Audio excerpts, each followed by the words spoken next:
보겠습니다. 창세기 14장 1절부터 12절 말씀을 보겠습니다. 창세기 14장 1절부터 12절 말씀 한 절씩 교독하겠습니다.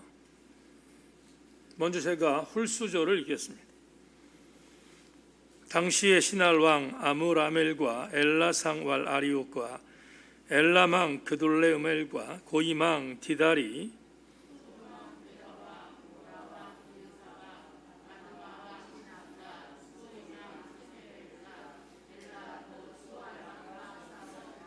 이들이 다 시딤 골짜기 곧 지금의 여메에 모였더라.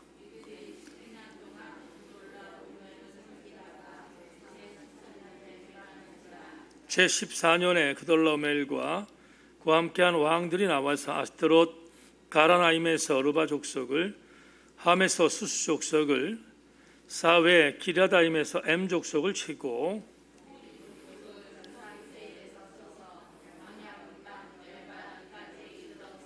그들이 돌이켜 엔비스밭 곧 가데스에 이르러 아말렉의 족속의 온 땅과 하사손 다말에 사는 아모리 족속을 친지라.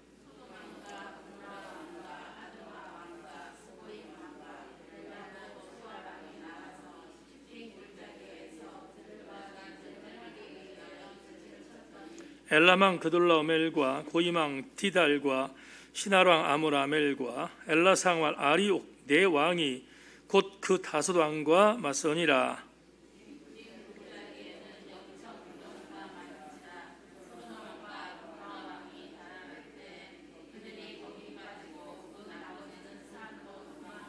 (11, 12절) 같이 읽습니다. 네 왕이 소돔과 고모라의 모든 재물과 양식을 빼앗아가고 소돔에 거주하는 아브라함의 조카 롯도 사로잡고 그 재물까지 노략하여 갔더라. 아멘. 하나님 감사합니다. 오늘 수요 저녁 예배의 말씀을 나누겠습니다. 선포하고 듣겠사오니 하나님 은혜의 시간으로 이 귀한 시간을 인도하여 주시옵소서. 성령께서 도우실 줄로 믿고 예수 그리스도 이름으로 기도하옵나이다. 아멘.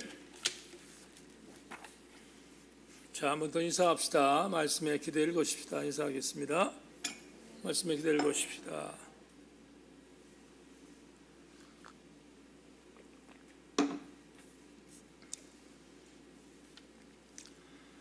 창세기 53번째 강의 설교 제목으로 그 선택의 결과, 이런 제목을 갖고 말씀의 은혜를 나누겠습니다.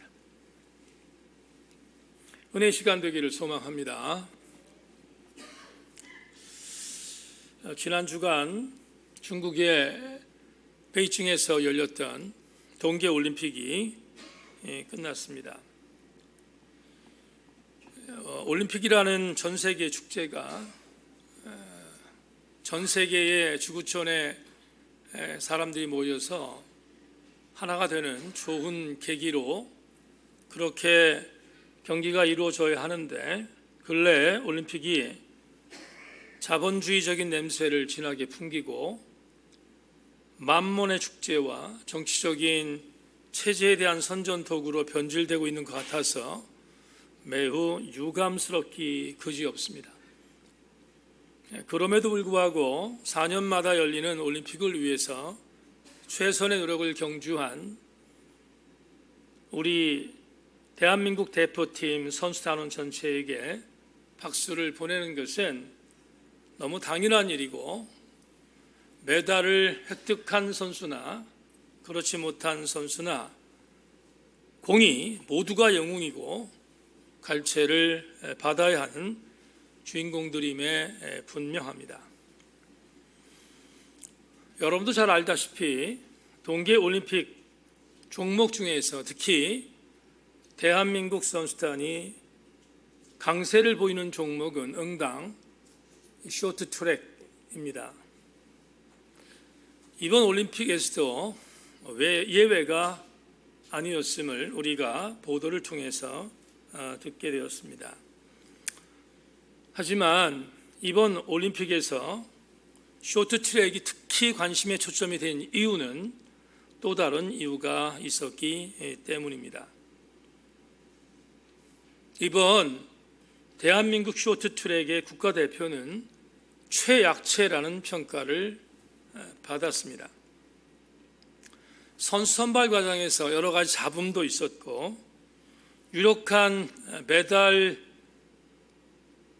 경쟁에 뛰어들 수 있는 선수가 대표팀에 발탁되지 못하는 일도 벌어졌습니다. 하지만 이런 일은 오늘만의 일은 아니었음을 우리는 알고 있습니다. 우리나라 쇼트트랙 대표 선수로 활약하다가 이런저런 이유로 몇 명의 선수들이 빙상협회에 고질적인 파벌주의, 줄세우기 등등의 병폐들의 반발에서 국적을 포기하고 다른 나라로 귀화해서 그 나라의 대표 선수로 출전하는 정말 어처구니 없는 일들이 뉴스에 초점이 되었던 것을 우리가 너무 잘 알고 있습니다. 그의 주인공 중에 한 명이 안현수라는 이름을 가진 러시아로 귀화한 빅토르 안이라는 선수였습니다. 그가 대한민국의 빙상협회의 파벌과 그리고 줄세우기라고 하는 어처구니 없는 일들을 경험하고 나서 대표팀에서 탈락되자 그는 선수 생활을 계속해서 하고 싶었던 마음 때문에 러시아로 귀화했습니다. 그가 러시아로 귀화한 것도 충격이었지만 2014년 러시아 소치에서 벌어졌던 동계올림픽에 러시아 대표로 출전하여 무려 3개의 금메달을 획득하는 기염을 토한 것을 보고 우리나라는 멘붕에 빠졌던 기억이 지금도 생생합니다. 당시 대통령이었던 박근혜 대통령은 빙상협회에서 벌어졌던 여러 가지의 부조리한 것들을 바로잡기 위해서 직접 지시했음에도 불구하고 여전히 파벌주의와 줄세우기는 대한민국의 빙상협회의 고질적인 병폐 중에 하나로 남아 있습니다. 이런 이유 때문에 이번에도 한 선수가 여러 가지 문제점이 있는 것은 사실이지만 소문에 의하면 파벌주의에서 밀려났다는 이야기가 들릴 정도로 아직도 정신 못 차리고 있는 것이 한국의 빙상협회가 아닌가 하는 생각을 합니다. 어쨌든 간에 빅토르 안이라고 하는 안현수 선수가 러시아로 귀화해서 계속해서 경기를 하고 싶었고 선수로 활약하고 싶었던 그 이유 때문에 러시아는 그를 받아들였고 그리고 엄청난 반향을 대한민국에 주었던 것이 사실입니다. 저는 빅토르 안이 귀화한 이유에 대하여 알고 있기에 정서적으로 심정적으로 그를 지지했습니다. 왜냐하면 대한민국의 빙상협회가 보였던 작태들이 너무 기가 막힌 일이었기 때문인 것을 인정했기 때문입니다. 그런데 아시는 것처럼 이번에 빅토르 안이라는 선수가 빅토르 안이라고 하는 안현수 선수가 중국의 코치로 계약해서 이번 북경올림픽에서 활약했음을 또한 우리는 알고 있습니다. 저는 빅토르 안이 러시아로 귀화한 것까지는 정서적으로 응원했지만 그러나 중국의 빙상, 특별히 쇼트트랙의 코치로 계약한 것은 대단히 불쾌한 일이 아닐 수 없었습니다. 왜냐하면 안현수라는 이 사람도 역시 동물적인 감각으로 자기의 유익을 위해서 또 하나의 선택을, 나라를 변경하면서까지 선택했다는 것은 대단히 유감스러운 일이 아닐 수 없었기 때문입니다.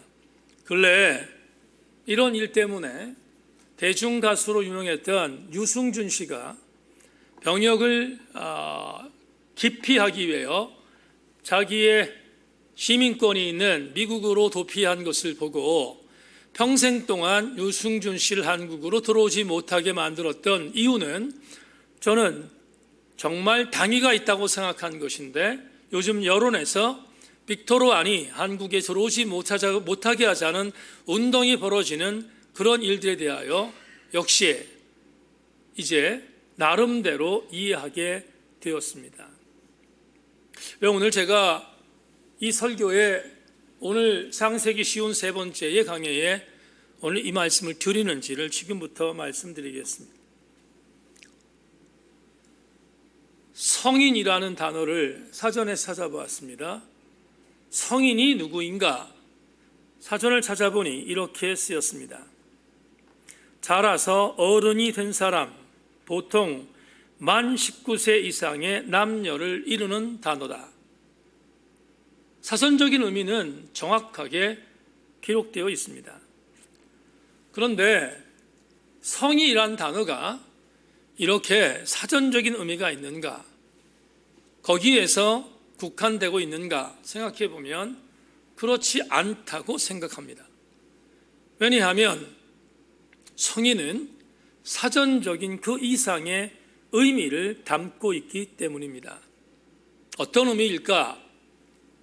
성인은 자기가 선택하는 선택에 대하여 책임져야 하는 나이다.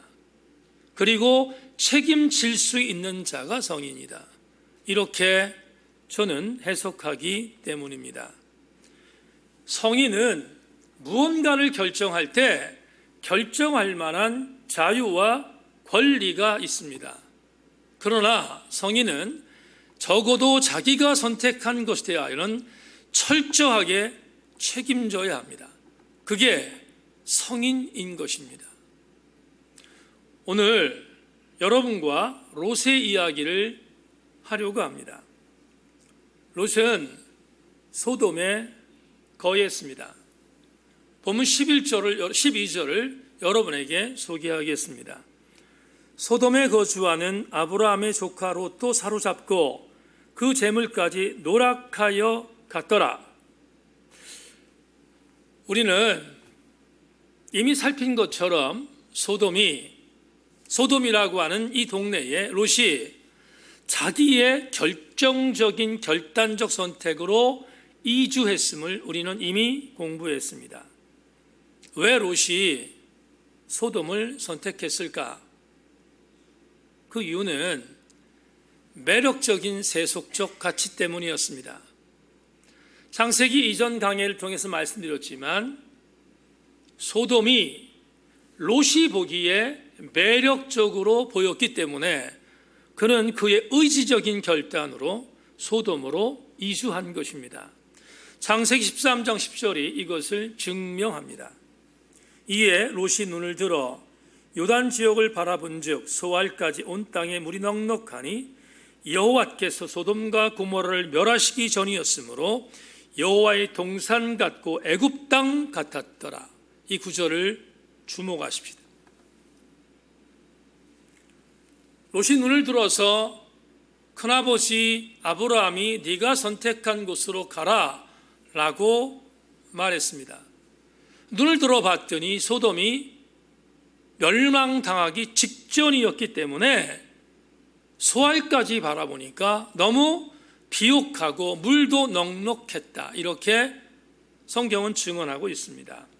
그런데 아주 의미 있는 문구가 창세기 13장 10절 후반절에 들어 있습니다.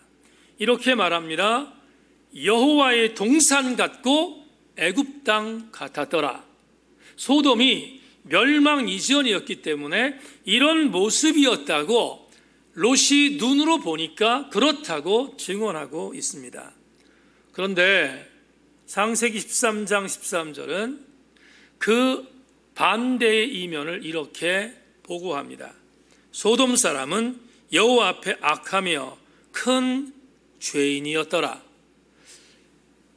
진짜는 소돔이라는 성이 악한 사람들이 살고 있었던 도시였음을 고발했는데 롯은 자기의 시선으로 바라볼 때 눈에 보이는 것이 전부라고 생각하여 그것을 선택했다는 불명예스러운 선택을 했던 주인공이 롯이었음을 창세기 기자가 말하고 있습니다.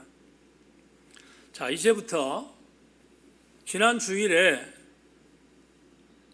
낮예배 때 여러분들에게 말씀을 드렸던 소돔 성과 고모라 성을 중심으로 하여 벌어졌던 전투 이야기를 지금부터 드리려고 합니다. 지난주 주일은 주일이라고 하는 시간적인 한계가 있었기에 자세히 살피지 않았지만 오늘은 본문 텍스트를 공부하는 강해 설교 시간이니까 지난주 주일 낮예배의 텍스트의 인용 텍스트와는 전혀 다르게 조금 구체적으로 본문을 이해하도록 하겠습니다.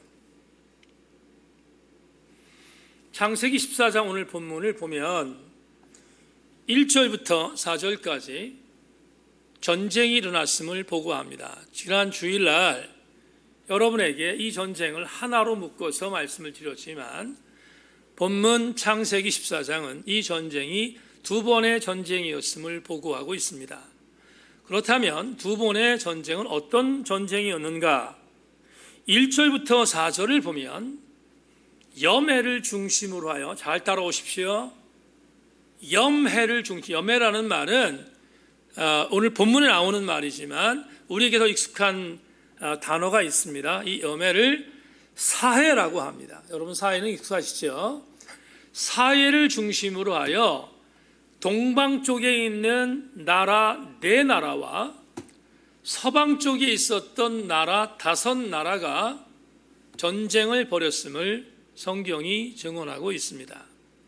자, 그런데 여기서 한 가지 여러분에게 조금 세밀히 말씀을 드린다면 단순하게 염해를 중심으로, 사해를 중심으로 하여 동방 쪽에 있는 나라라고 하니까 팔레스타인 쪽을 생각하는데 그렇지 않습니다. 팔레스타인의 사해를 중심으로 해서 동쪽에 있는 나라만 말하는 것이 아니라 이 나라를, 지금 말씀드리려고 하는 이 나라들은 대체적으로 지금의 이란, 지금의 이라크까지 포함한 메소포타미아 지역에 있는 나라들까지 포함하고 있다는 사실을 여러분 전제합니다. 그 나라를 오늘 본문에 보면 시날, 엘라살, 엘람, 고임이라고 1절부터 4절에서 표기하고 있습니다. 시날, 엘라살, 엘람, 고임이라고 하는 이 4나라가 염해, 사해를 중심으로 하여 동방에 있었던 군림하던 나라였음을 본문이 제시합니다.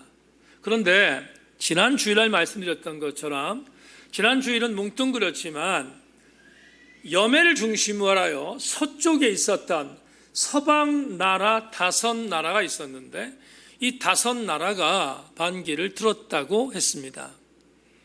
12년 동안 신하국가로 조공을 바치며 봉신국가로 살았는데 13년째에 동방의 왕들에게 반란을 일으킨 것입니다. 조공을 끊고 이제는 우리가 갈 길을 가겠다고 5나라의 왕들이 연합한 것입니다.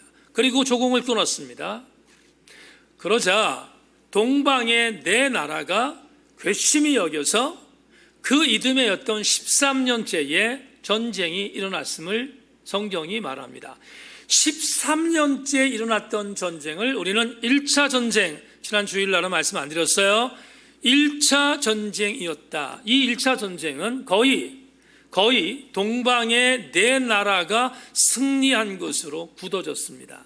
그런데 주목할 것은 완전한 정복이 이루어지지 않았음을 암시하는 내용이 오늘 본문에도 기록되어 있는데 14년째, 다시 말하면 12년 때 조공을 바치는 것을 중단하고 13년째 1차 전쟁이 일어나서 부분적인 정복이 일어났던 이 전쟁 뒤에 14년째, 전쟁 2년차입니다. 14년째에 두 번째 전쟁이 일어났음을 오늘 본문이 제시하고 있습니다. 그런데 주목할 게 있습니다. 오늘은 본문 해석이니까 여러분 본문을 조금 깊이 들어가겠습니다. 2차 전쟁이 일어났는데 2차 전쟁은 5절부터 12절까지 말씀에 증언하고 있습니다. 5절부터 12절까지를 보면 여러분 동선이 굉장히 중요한 동선이 나오는데 보세요. 여매를 중심으로 해서 서쪽에 있었던 나라들이 동쪽에 있었던 나라에게 반란을 일으켜서 조공을 끊었다고 했습니다. 그런데 제가 오늘 시간 관계에서 다 읽지는 않겠지만 5절부터 8절까지의 기록된 본문을 여러분 따라오십시오. 제가 읽겠습니다. 제14년에 그돌로오멜과 그와 함께한 왕들이 나와서 아스트롯 가르나임에서 르바 족속을, 함에서 수스 족속을, 사웨 기라다임에서 엠 족속을 치고 호리 족속을 그 산 세일에서 쳐서 광야 근방 엘바란까지 이르렀으며 그들이 돌이켜 엔 미스밭 곧 가데스에 이르러 아말렉 족속의 온 땅과 하사손 다말에 사는 아므리 족속을 친지라 소돔 왕과 고모라 왕과 아드마 왕과 스보임 왕과 벨라고 스바 왕이 나와서 시딤 골짜기에서 그들과 전쟁을 하기 위해 진을 쳤더니, 자 이제 담임 목사를 주목하십시오. 지난 주일날은 여러분에게 하나의 전쟁으로 묶어서 말씀을 드렸고요. 속도를 빠르게 하기 위해서 곧바로 동방의 네 나라가 서방의 5나라를 진압한 것으로 말씀을 드렸습니다. 그런데 오늘 본문 창세기 14장을 보면 하나의 단계가 더 있음을 분명히 제시합니다. 어떤 제시인가? 여러분에게 이해를 쉽게 하기 위해서 이렇게 이해를 돕겠습니다. 지난 주일날 말씀드렸던 서방의 5나라들, 어떤 나라였죠?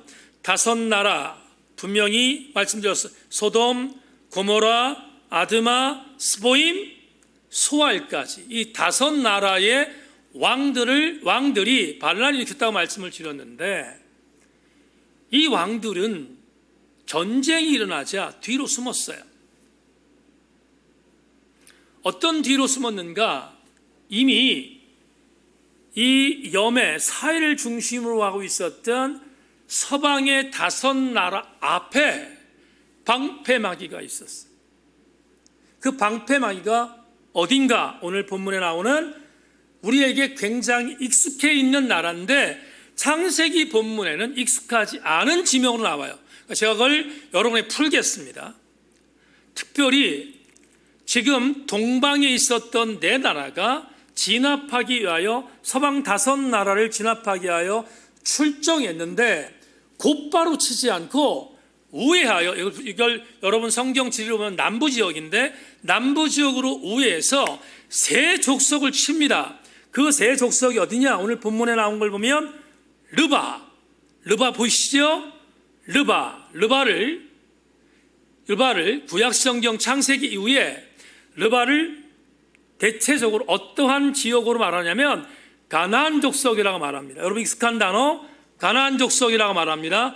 르바는 가나안이에요. 가나안. 그 다음에 두 번째 수수가 나옵니다. 수수 찾으셨나요? 수수 민족이 나오지요. 수수는 이후에 우리에게 익숙한 족속으로 나오는 족속이 암몬입니다. 암몬 들어보셨죠? 수수는 암몬입니다. 세 번째 M이 나옵니다. M이 나오는데 M 족속은 여러분 잘 아시는 르바임 족속을 말합니다. 르바임, 성경이 많이 나오는 단어로 바꾸고 있습니다.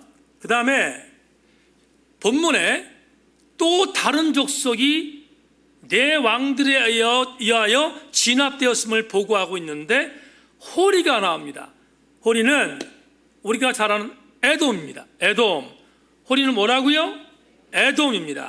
그 다음에 마지막 이스라엘을 너무나도 기가 막히게 괴롭혔던 아말렉까지 다시 한 번만 우리에게 익숙한 단어로 바꿀게요. 오늘 본문에 있는 단어가 아니라 우리의 익숙해 있는 단어로 바꿉니다.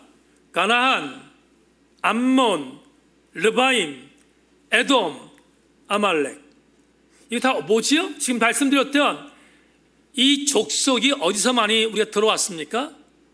이 족속은 이스라엘 신앙 공동체를 괴롭혔던 가나안의 거민들이에요.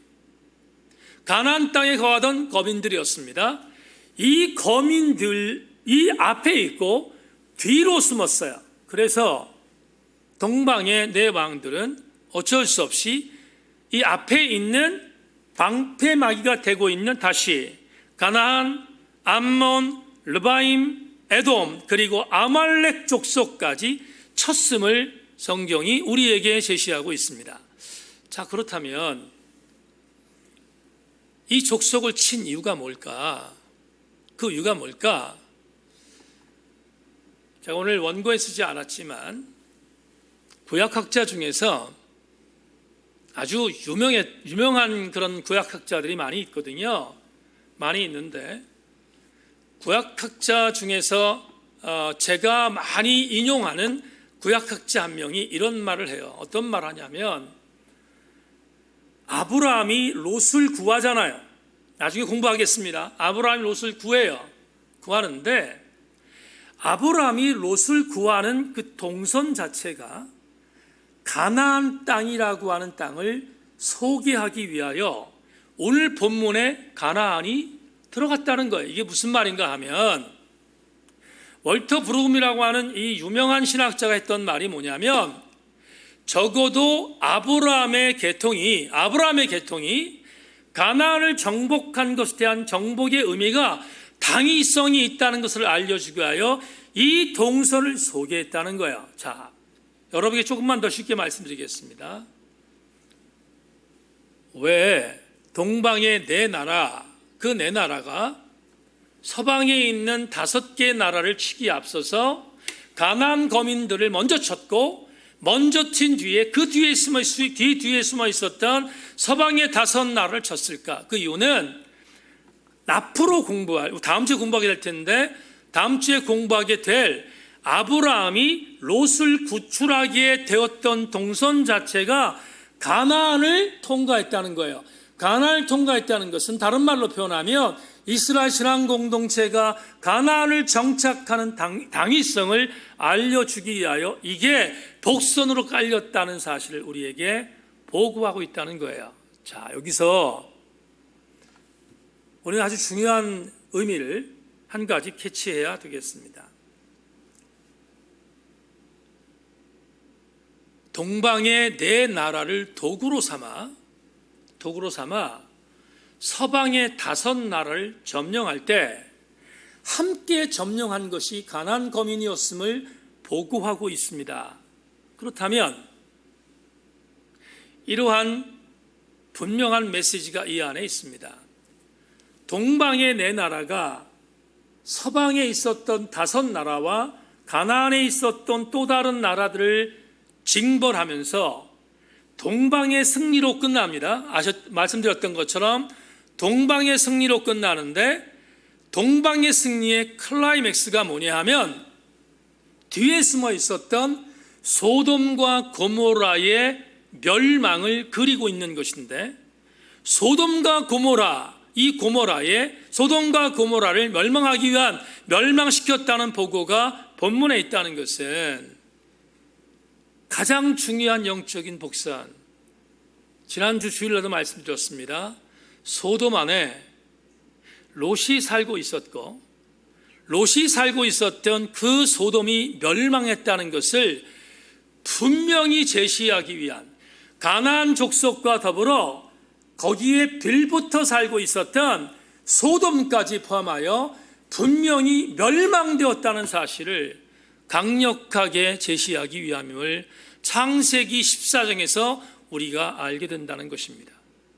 자, 소돔에서 살고 있었던 롯이 동방의 네 나라의 왕들이 서방을 점령할 때 롯을 볼모로 끌고 갔습니다. 그리고 볼모로 끌고 가 인질로 잡았습니다. 그렇다면 우리는 이러한 결론에 도달하게 됩니다. 여러분, 롯은 소돔에 왜 갔습니까? 롯이 소돔에 간 이유가 뭡니까? 그는 자기의 선택적 결단에 의하여 자기의 자유를 지키기 위해서 안락한 삶을 살기 위해서 소돔으로 간 것입니다. 결론이 뭐예요? 안락한 삶을 살게 갔던 소돔에서 그는 날벼락을 당했습니다. 그렇다면 설교의 서두에 말씀드렸던 것처럼 왜 롯은 이 어처구니 없는 결단을 할 수밖에 없었을까? 왜 롯은 이렇게 비극적인 결론을 맺을 수밖에 없었을까? 그 이유가 뭘까를 추적하는 것이 오늘 설교의 레마입니다. 편하고자 갔던 그 땅, 안락하고자 해서 갔던 그 땅에서 왜 롯은 비극적인 종말을 맞이할 수밖에 없었을까? 그 이유가 뭘까? 그게 오늘 설교의 레마입니다. 자막 보겠습니다.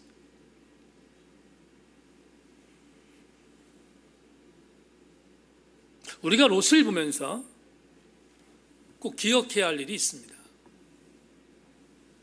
눈에 보이는 감각적인 만족에 급급한 선택을 하면 우리도 롯입니다. 롯은 아브람 시대 때만 있었던 것이 아니고 오늘도 있습니다. 누가 롯인가? 눈에 보이는 감각적인 만족에 급급한 선택을 하는 일체의 사람들이 롯입니다. 우리 중에도 있을 수 있습니다.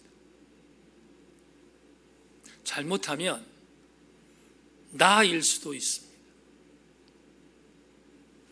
눈에 보이는 감각적인 만족에 급급하면 그 선택을 하게 되면 너나 할 것 없이 우리 모두는 롯이 될 수 있습니다. 창세기 13장 10절을 다시 한번 읽어드리겠습니다. 이에 롯이 눈을 들어 요단 지역을 바라본 즉 소알까지 온 땅에 물이 넉넉하니 여호와께서 소돔과 고모라를 멸하시기 전이었으므로 여호와의 동산 같고 애굽 땅 같았더라. 노란색으로 표시된 저 문장을 지금부터 설교의 마무리에 정리하겠습니다. 지금 창세기 13장 10절에서 두 구절을 주목해야 합니다. 롯이 눈을 들어 소돔을 봤더니 두 가지처럼 보였다는 것이죠. 첫째는 여호와의 동산 같았다 이렇게 말하고 있지요.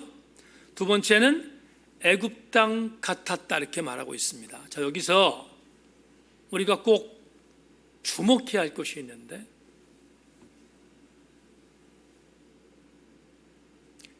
소돔이라고 하는 땅이 여호와의 동산 같았다. 이 표현은 같다는 것입니까? 아니다는 것입니까? 다시 한 번만. 롯이 소돔을 봤더니 여호와의 동산 같았더라, 애굽 땅 같았더라 이렇게 말했습니다. 그러면 이 표현에는 무엇이 숨겨져 있냐면 소돔은 여호와의 동산 같은 것이지 여호와의 동산이 아니라는 말이잖아요. 두 번째, 애굽 땅 같았더라 했는데 애굽 땅 같았다는 말은 애굽 땅이 아니라 애굽 땅 같은 것으로 추측한 것입니다. 왜 이렇게 표현했을까? 이유가 뭘까? 말할 것도 없이 여호와의 동산은 에덴 동산 같은 곳이니까 너무 좋았겠지요. 문제는 소돔이 여호와의 동산이 아니었다는 것입니다. 두 번째, 애굽 땅, 당시는 농경문화 시대였습니다. 농경문화 시대였는데 애굽은 나일강이라고 하는 그 기가 막힌 선물에서 그 주변에 있었던 비옥한 땅에서 농사를 지면 엄청난 수익을 얻을 수 있었던 정말로 보물 같은 땅이었습니다. 팔레스타인에 비교해서 지금 본인이 거하고 있었던 헤브론 지역, 베델 지역, 아이 지역에 비해서는 애굽 땅은 정말로 좋은 땅이었어요. 우리가 아는 것처럼 그러니까 아브라함이 애굽으로 도망갔던 적이 있잖아요. 애굽은 그렇게 좋은 땅으로 여겨졌습니다. 문제는 애굽 땅 같았다라는 표현 속에는 소돔이 애굽 땅 같은 것이지 애굽 땅이 아니었다는 말이잖아요. 그러면 우리는 이런 생각을 해야 됩니다. 어떤 생각? 오늘 창세기 본문 14장이 우리한테 주는 은혜가 뭡니까? 신앙생활하는 성도들이 어디에서 넘어집니까? 우리 같은 예수 그리스도인들이 넘어지는, 아주 기가 막히게 넘어지는 그런 단면이 어디입니까? 유사품입니다. 유사품에 넘어집니다. 비슷한 것에 넘어집니다. 먹음직하다고 했습니다. 선악과를 보니 먹음직하다고 했습니다. 먹음직한 것은 먹음직한 것이 진짜로 먹어도 될 만큼 값진 것이 아니라는 것을 전제합니다. 보암직하다고 했습니다. 보암직한 것은 눈으로 보니까 그렇게 보인 것이지 진짜로 그렇다는 뜻이 아닙니다. 지혜롭게 할 만큼 탐스럽기도 했다고 했습니다. 지혜롭게 할 만큼 탐스럽기도 한 것은 진짜 지혜롭게 하고 진짜 탐스럽게 하는 결정적인 가치가 아니라 그렇게 보인 것뿐이에요. 그렇지 않다는 거예요. 그런데 우리는 그렇게 되기를 바란 마음을 갖고 있기에 거기에 넘어지고 있습니다. 예외가 없습니다. 누구든지 여기에서 넘어집니다. 신앙생활은 유사품 때문에 넘어집니다. 진짜 때문에 넘어지는 사람 없어요. 신앙생활에서 넘어지는 자의 거의 대부분은 유사품 때문에 넘어집니다. 새벽에 큐티에서 봤던 누가복음 12장 4절로 5절 말씀을 자막을 통해서 보십시오. 내가 내 친구 너희에게 말하노니 몸을 죽이고 그 후에는 능히 더 못하는 자들을 두려워하지 말라. 마땅히 두려울 자를 내가 너희에게 보이리니 곧 죽인 후에 또한 지옥에 던져 넣는 권세 있는 그를 두려워하라. 내가 참으로 너희에게 이르노니 그를 두려워하라. 이 구절이 유명한 이유가 있습니다. 이 구절이 왜 유명하냐면 이 구절이 중세 카톨릭에서 면죄부를 반드시 사도록 만들었던 협박성 멘트였기 때문에 그래요. 그러니까 중세 카톨릭 신부들이 이 구절을 대면서 수많은 사람들이 면죄부를 사도록 강요했던 협박 구절이에요. 그래서 많은 사람들이 이 구절을 별로 좋아하지 않습니다. 그런데 예수님 말씀은 협박의 말씀이 아닙니다. 지금 여러분이 읽어드린 누가복음 12장 4절 5절은 면죄부를 사지 않으면 지옥에 떨어질 테니까 알아서 해가 아니라 이 구절의 진 면목은 이거예요. 우리의 영을 소중히 여겨야지 육을 소중히 여겨서는 안 된다는 거예요. 다시 말하면 보이는 육에 대하여 목숨 걸지 말고 보이지 않는 영에 대하여 천착하라는 메시지가 누가복음 12장 4절로 5절 말씀이에요. 그래서 이 말씀을 우리는 정말 중요시 여겨야 합니다. 대통령 선거가 3월 9일에 있습니다. 대통령 선거에 나오는 후보자 중에 정신병자 한 명이 있습니다. 정말 큰 정신병자입니다. 모든 국민들에게 18세부터 죽을 때까지 1억 원씩 준다는 정신병자. 공중부양을 해서 수많은 사람을 농락했던 교주보다도 닥칠적인 인간. 그게 대통령 선거에 나왔어요. 여러분, 공중부양이 진짜로 공중부양이 된다 칩시다. 그게 어쨌다는 겁니까? 눈에 보이는 것을 갖고 사람을 현혹하면 그 현혹에 빠지는 사람은 더 한심한 사람입니다. 저는 목사로 30여 년 이상을 살았습니다. 그런데 목사로 살면서 정말로 조심할 것이 있었어요. 그게 뭐냐 하면 이겁니다. 내가 목사로서 무언가를 보여줄 거야. 대단히 위험한 일. 여러분, 기독교의 정신은 목사가 뭔가를 보여주는 종교가 아니라 목사를 통하여 소개되어지는 예수 그리스도께서 전부인 것을 알게 하는 것이 기독교예요. 다시 말하면 종교가 뭔가를 보여준다는 종교는 거의 대부분이 가짜이며 가공된 종교입니다. 그래서 바울은 이것을 알았기에 고린도 교회에 보내는 두 번째 편지에서 그는 이렇게 말했습니다. 그러므로 우리가 낙심하지 아니하노니 우리의 겉사람은 낡아지나 우리의 속사람은 날로 새로워지도다. 우리가 잠시 받는 환난에 경한 것이 지극히 크고 영원한 영광에 중한 것을 우리에게 이루게 하매니 우리가 주목하는 것은 보이는 것이 아니요 보이지 않는 것이니 보이는 것은 잠깐이요 보이지 않는 것은 영원함이니라. 사랑하는 교우 여러분, 그릇된 선택을 하면 책임지지 못합니다. 마치 롯처럼 겉사람, 우리가 받고 있는 잠시의 고난, 보이는 것, 거기에 목숨 걸면 안 됩니다. 그러면 정말로 우리 기독교 신앙인들이 목숨을 걸어야 할 것이 있다면 그건 지극히 크고 영원한 영광이요 보이지 않는 것들입니다.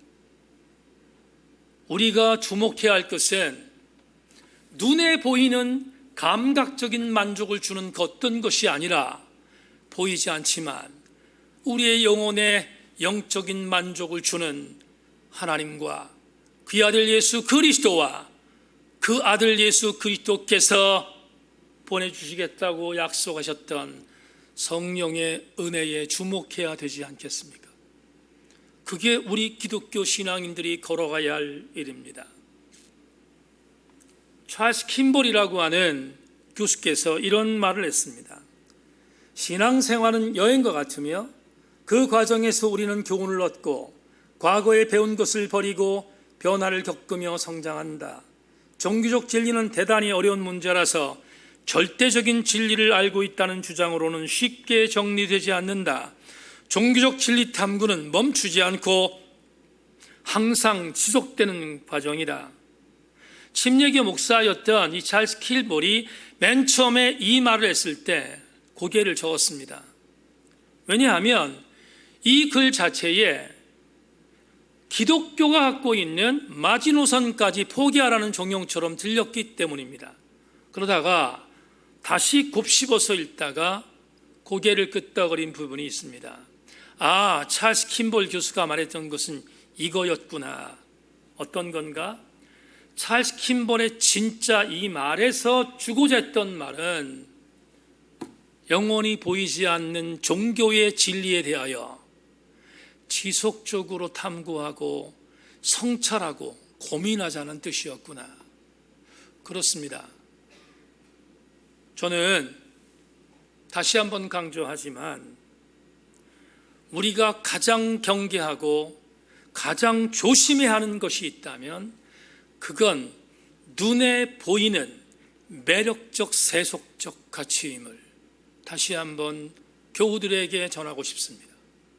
바울처럼 보이지 않지만 영원한 곳 가운데서 우리에게 영생을 약속하시는 하나님의 은혜의 말씀에 더욱더 천착하고 그분을 더 많이 사모하는 우리들이 되는 것, 그게 정말로 우리가 걸어가야 할 길인 것을 명심하고 보이지 않아도 세속적 가치가 아닌 영원한 가치를 주시는 하나님 말씀에 붙들림을 당하는 우리 모두가 되어야 할 줄로 믿습니다.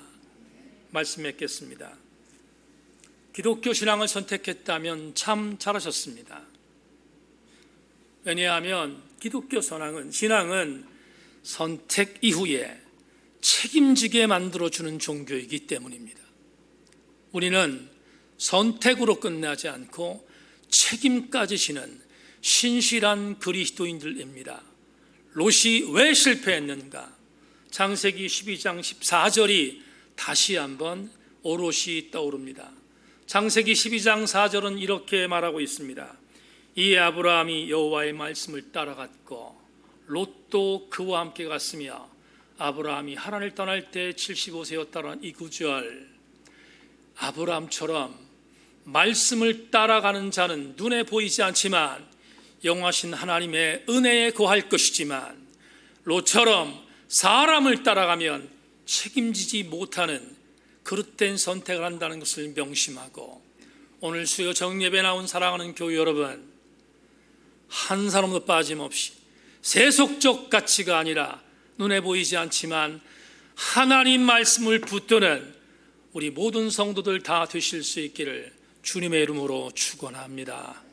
하나님 감사합니다. 오늘 수요 저녁 예배에 창세기 14장 말씀으로 은혜를 나누었습니다. 하나님, 롯은 눈에 보이는 안락함 때문에 소돔을 선택했습니다. 소돔 뒤에 있었던 악한 것들과 세속적 가치가 충돌했던 전쟁은 꿈에도 생각하지 못했습니다. 그는 비극의 주인공이 되었고, 그럼에도 불구하고 하나님의 은혜로 말미암아 큰아버지 아브라함에게 구출당하는 기적의 은혜를 또한 맛보게 되었습니다. 하나님, 다시 한번 기도합니다. 다시 한번 중보합니다. 하나님, 우리 세인에 속해 있는 모든 성도들은 어떤 일이 있어도 눈에 보이는 감각적인 매력적인 세속적 가치에 눈멀지 않도록 도와주시기를 소망하며, 우리는 영원하신 하나님 말씀에 천착하여 승리하는 하나님의 신실한 종들 되게 하여 주시옵소서. 하나님, 이 말씀 붙들고 또 3일을 살겠습니다. 하나님의 은혜 안에 승리하는 또 다른 3일 될 수 있도록 인도해 주시기를 원하오며, 하나님, 한명복 권사님 1차 시술을 잘 받고 이제 한 달 뒤에 2차 마무리 수술을 하게 됩니다. 오차 없이 완벽하게 머리에 있는 꽈리들이 완전히 정리되게 하여 주셔서 건강하도록 축복하여 주시옵소서. 선하신 주님을 의지하며 감사드리옵고 우리 주 예수 그리스도의 이름으로 기도 올리옵나이다. 연하여 기도합니다.